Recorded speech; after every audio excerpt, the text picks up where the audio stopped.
How's everybody doing? My name is Alan Roberts. We are back. Hope everybody is doing really, really well. And seeing as how, hang on one second. Seeing as how the WHO was booted out of America yesterday, I thought we should talk about basically that, which we'll be talking about on Evening Rants later on tonight. But also, I saw this young old lady, and I say young old because I think she's only like 21 or 22, but she's going to live to like 35, so she's well over halfway through her life. Maybe not old, but young middle-aged lady, I should say. We should have a discussion about this, and her name is Olivia Julianna. She is a high proponent for leftism, and if you are a lefty, I'm sorry. I don't know why you're crazy, but thank you for joining me. And if you hate me, your hate kind of completes me, and your tears taste delicious. So, yesterday, in case some of you missed it, as Donald Trump was signing his 200 and some odd executive orders, we withdrew from the World Health Organization. The World Health Organization. I'm on YouTube, so I don't even know if I'm going to talk that much about that until I know I can get the go-ahead, because there was a time when if you spoke out against the World Health Organization, you yourself were then seen as wrong, even though the World Health Organization was wrong the entire COVID pandemic. And they knew it, by the way. They absolutely knew it, because, give me one second. Let me see if I can find this.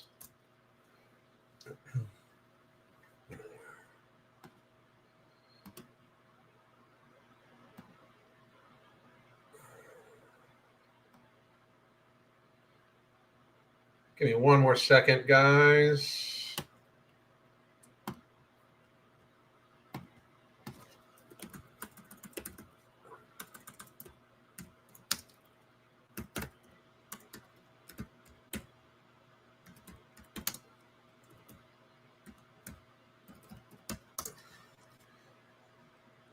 Here it is. Okay, so there we are. For some reason, I didn't want to do this. So I want everybody to see a few things real quick. Just so we can be clear, this is why this is my argument for. I just wonder what I got to be careful about what I say again, but I wonder what the WHO meant by a few things. And here we go. This right here, if you take a look at it. This is, and you see up the top here, this is the World Health Organization, okay? This is their website. This is a study by Dr. John Ioannidis called Infection Fatality Rate of COVID-19 Inferred from Seroprevalence Data. And seroprevalence is basically antibody data. And this is from 2020. This was, all the data was collected in early 2020, and in multiple locations, not only in America, but around the world, right? So if you take a look at the full text of this, which I need to now move this over to here.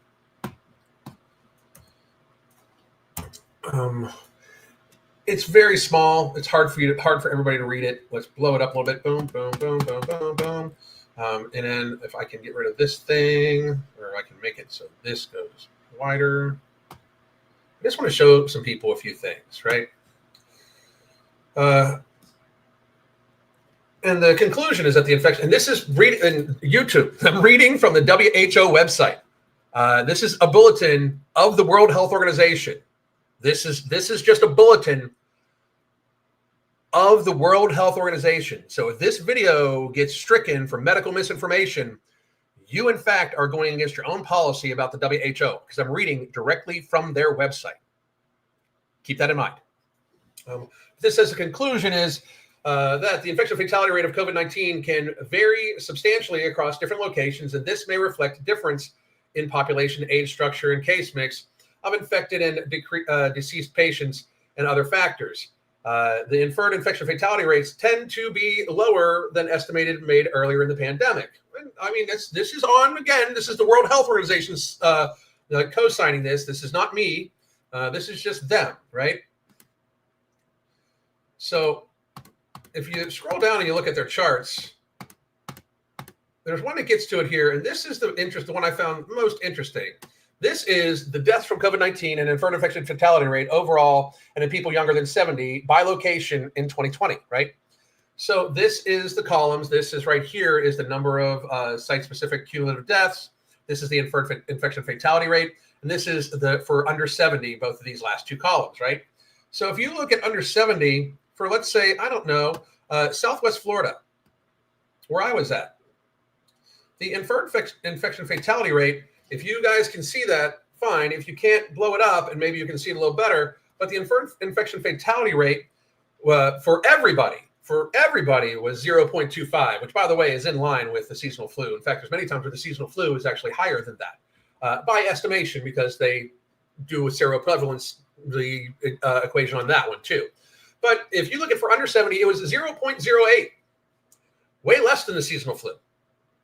And that, to me, which is one more time, YouTube, on the World Health Organization. This is a World Health Organization published study that they knew about, that they published a long time ago. But for some reason, lockdowns and everything like that were still kept for something that they are showing is has a lower infernal infection fatality rate than the seasonal flu for people under 70.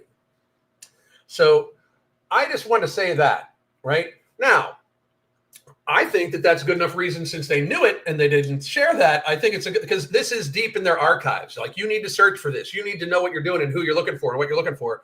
And I've talked about this study many, many, many, many times. And one more time, YouTube, this is the World Health Organization. This is absolutely the World Health Organization.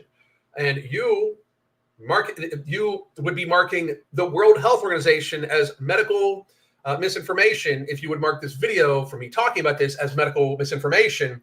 Therefore, you'd be breaking your own policy to slander me, and I would own YouTube eventually. So please, give it a fucking try. Anywho.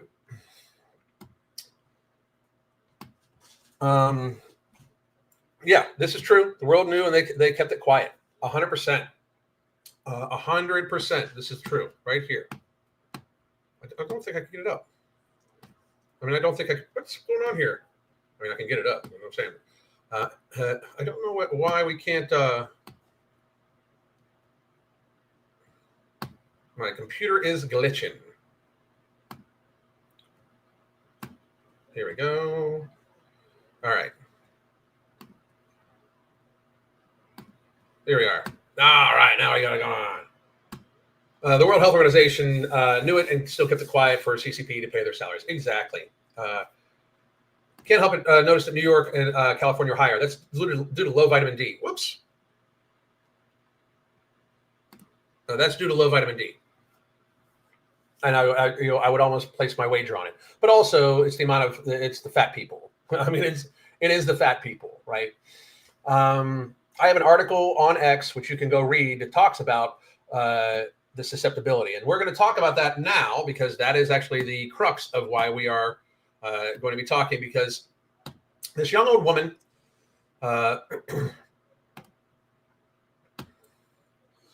known as Olivia Julianna, she basically stated that, if you guys can read that, Trump just removed the U.S. from the World Health Organization while we're seeing increased concerns over bird flu. Congratulations, America. You elected an absolute moron, says the circus sideshow freak size woman. And one more time, YouTube, if you try to take it down because I said something mean, she's actually larger than circus fat women from, 60, 70 years ago. So give me a break on that too. I could prove that in court also. It's a very, very good analogy. Now,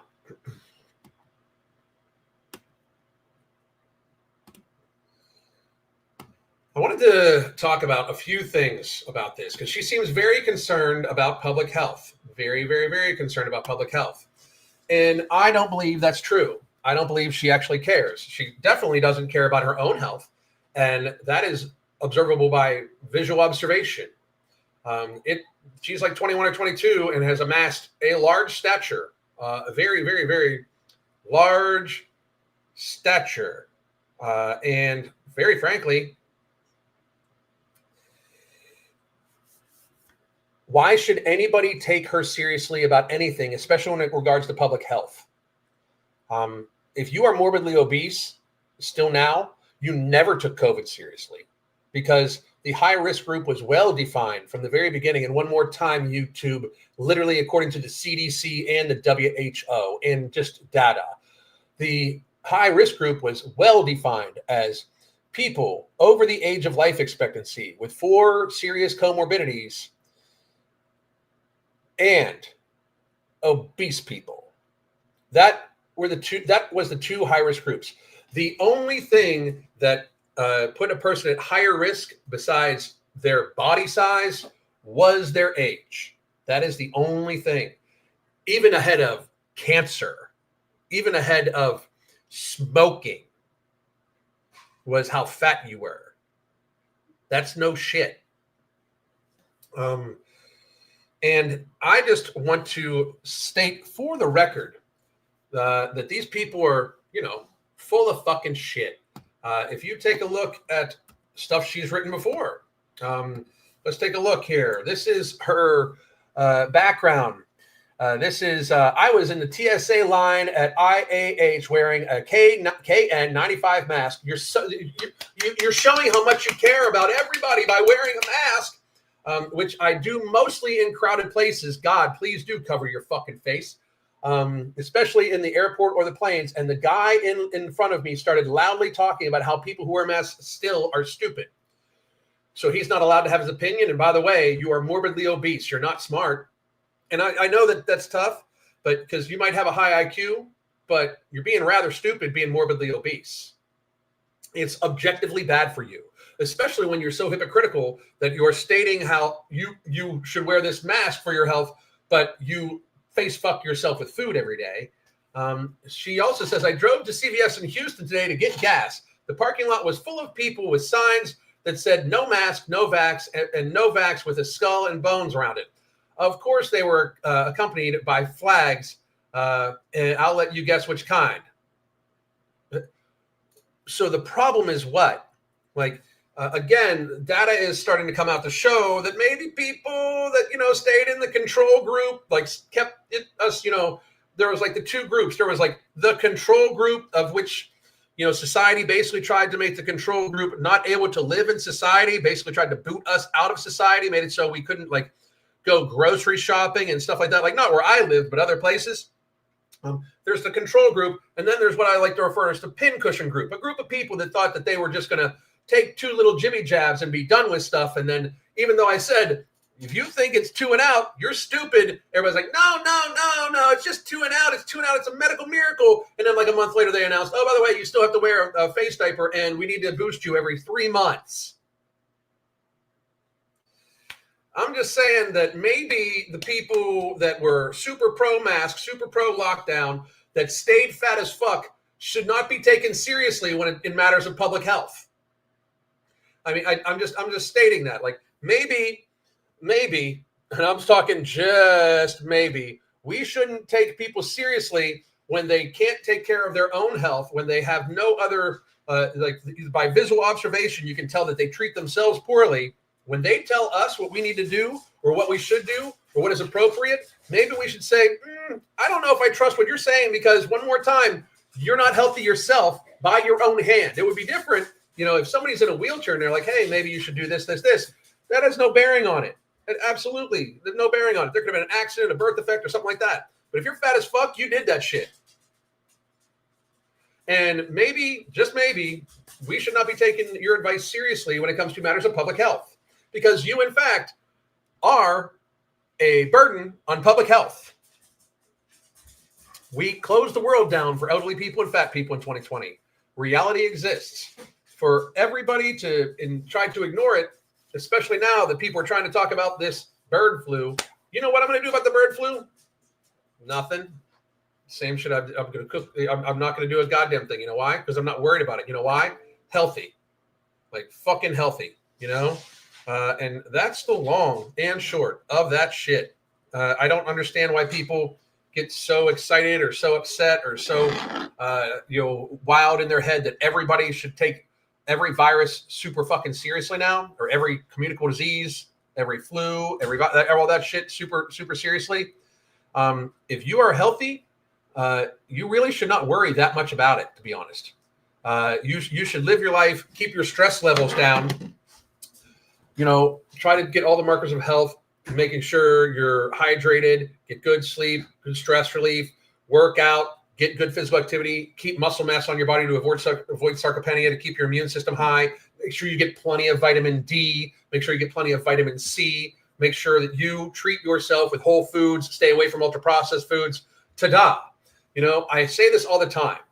If instead of listening to Dr. Fauci, who as is shown to be a liar, instead of listening to Dr. Fauci and the WHO, if people were to listen to myself and Mark Lobliner and people like us who are talking common sense and using actual data, I was called a conspiracy theorist for showing what the CDC data actually meant. And that's no shit. So if people were to listen to us, we could have saved trillions of dollars and likely millions of lives. Just so everybody understands. Like, if we would have had a great push to make America healthy again in 2020 and have our obesity rate down into the teens by now, we would have saved trillions of dollars, hundreds of thousands of small businesses, and millions of lives by now, because we would have lowered the rate of cardiovascular disease, type 2 diabetes, osteoarthritis, Alzheimer's, sudden death, obesity deaths. Obesity is about 500,000 people a year die from obesity. 500,000. 1,370 people on the average is estimated to die of obesity on a daily basis from weight-related issues on a daily basis.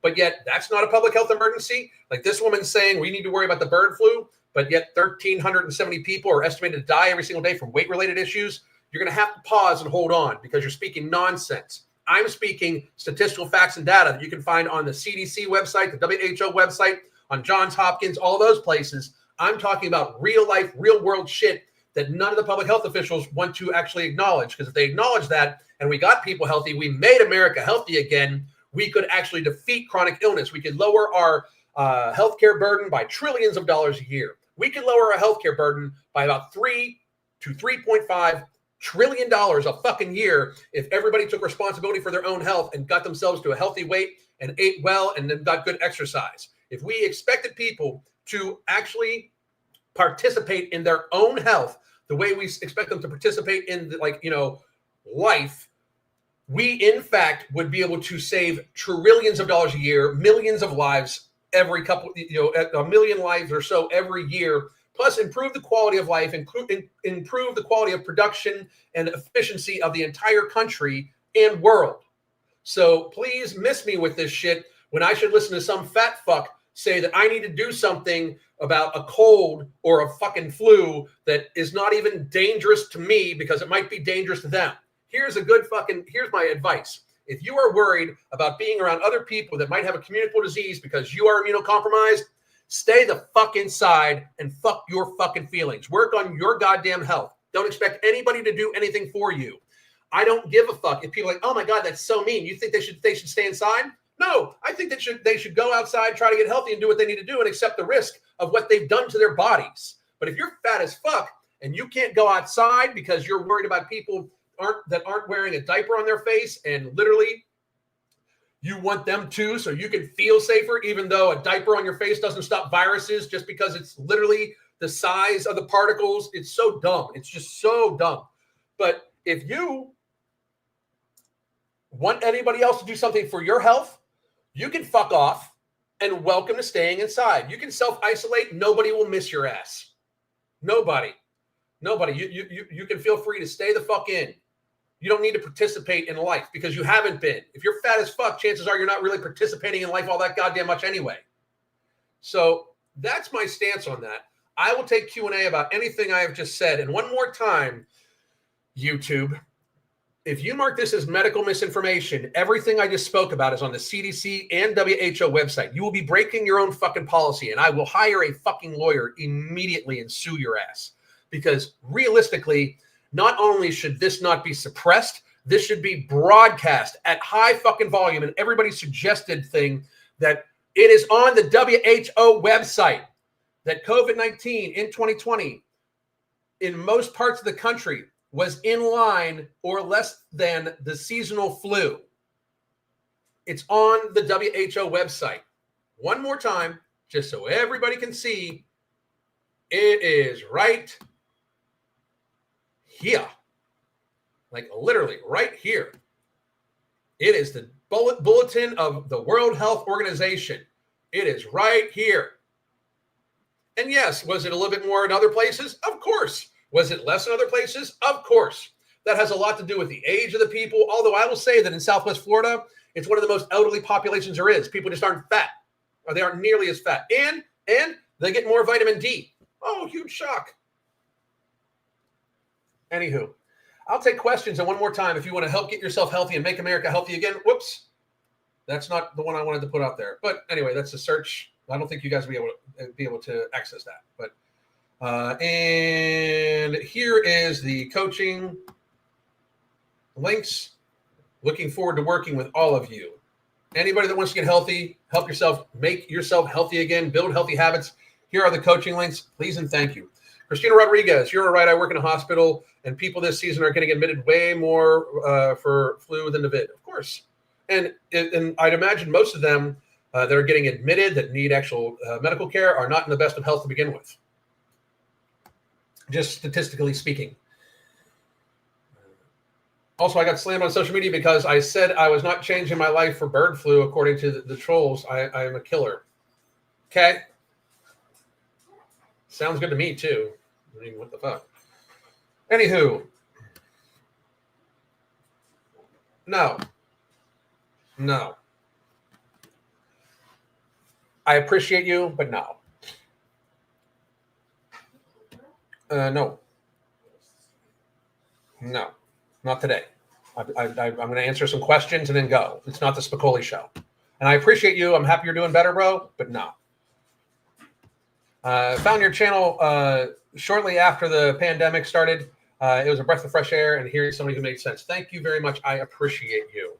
And again, man, I appreciate Spicoli. I appreciate you, but it can't be just like a request line and for you to get to say stuff to my audience. That's not how that's going to work. I appreciate you. I do. But and I appreciate that you worked hard, but that's not how that stuff works, okay? Because I have a finite amount of time that I want to use to talk about the things I want to talk about. You're up to 145. That's great. Keep going. Great job.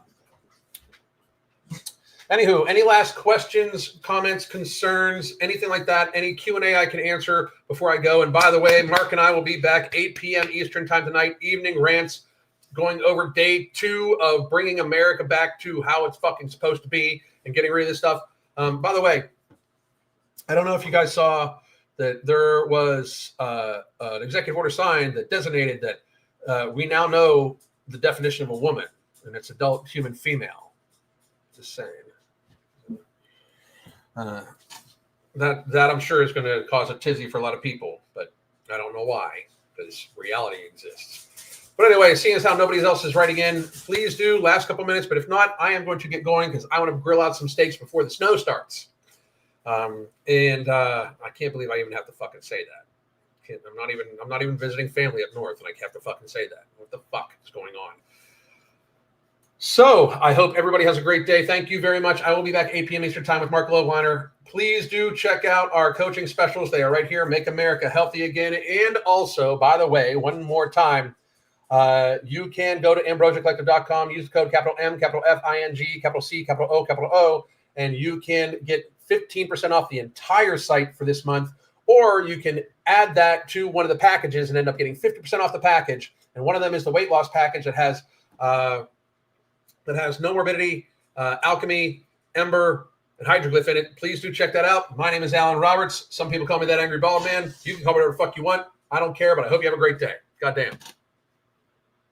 The Holy Trinity Bundle isn't just about weight loss. It's about empowering you to find your healthiest, happiest itself. Let's talk about what's in the bundle and how it caters specifically to our needs. First, we got Ember, which is not just any fat burner. It's also gonna boost your mood, your energy levels, while also suppressing your appetite. And if you're worried about it being too strong, you can split the tablet in half to tailor its impact. Next, we have Alchemy NCT, which turns the carbs that you eat into energy and not fat. Yes, energy, not fat. This is our way of making sure that the meals that you eat contribute positively to your weight loss journey. And girls, we all know that we want that.